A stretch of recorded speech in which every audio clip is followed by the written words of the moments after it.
गणनायकाय गणदैवताय गणाध्यक्षाय धीमहि गुणशरीराय गुणवन्दिताय गुणेशानाय धीमहि गुणाधीताय गुणाधीशाय गुणप्रविष्टाय धीमहि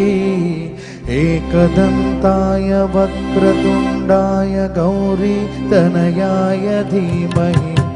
गजेशानाय भालचन्द्राय श्रीगणेशाय धीमहि एकदन्ताय वक्रतुण्डाय गौरीतनयाय धीमहि गजेशानाय भालचन्द्राय श्रीगणेशाय धीमहि